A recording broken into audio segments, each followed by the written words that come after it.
right, let's bring in Niall Stanage, White House columnist with our partners at The Hill. Niall, thank you for your time on this one. We just heard from Blake there.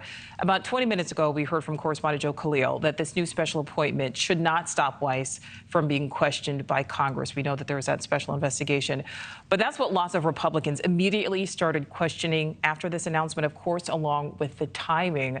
Do we know for sure either way if Congress can still, in fact, question Weiss? I don't believe there's any bar to them questioning him, but I'm not an expert on that specific topic. I would say that Mr. Weiss has previously said he is willing to testify because he believes he can essentially push back on some of the charges that are being made by Republicans or by other critics of his. He is arguing that there was not political interference in his probe at any stage. But on the exact point that you raised, Nichole, I just don't know precisely the answer. Yeah, no, and I think that's the point. I mean, I don't think that any of us really know whether or not that can proceed. But as we see, and as we saw in that graphic there, we know that Weiss is a Trump-appointed attorney. So what could potentially come out of this now that we have this further step in this investigation that has, at this point, gone on for years? So there's two ways of answering that. One issue is with special counsel probes, there is always the possibility that they begin looking at one thing and they find the end of a thread which then unravels other matters. Back in the day, Ken Starr was an independent counsel rather than a special counsel. There's a subtle difference, but he had, as you know, originally begun looking into Whitewater, a real estate deal, and it ended up in the Monica Lewinsky scandal. So that's the most obvious example of a thing shifting focus as time goes on. The other point, briefly, Nichole, that I would make is anytime a headline or a cable news chyron says Hunter Biden, that by definition is a bad day for the White House because no good ever comes of that politically to them. Nobody in the White House looks up and sees Hunter Biden in the news and thinks, oh, goody, that's a great day. I mean, it's always a bad day when that's the case. Well, Niall, I think another thing that I want to point out that, you know, the polling shows, and we mentioned it, Leland mentioned it there on the ground in Iowa, you know, he's talking to voters out there, and they don't really seem to be talking about this.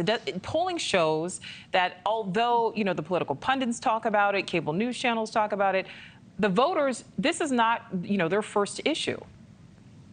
Yeah, and I think that's a really important point, Nichole. There's a really huge question mark over whether this issue shifts any voters. I do get that it can intensify the feelings of voters who already are politically opposed or who personally dislike the president. But two things there. One is no wrongdoing on the part of the president has yet been proven at all.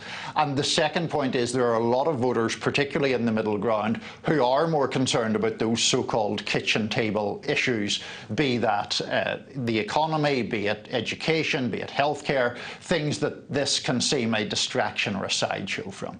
All right, and now my last question, maybe more of a statement. I mean, we now have 3 DOJ special counsels currently investigating the sitting president, his son, as well as the previous president.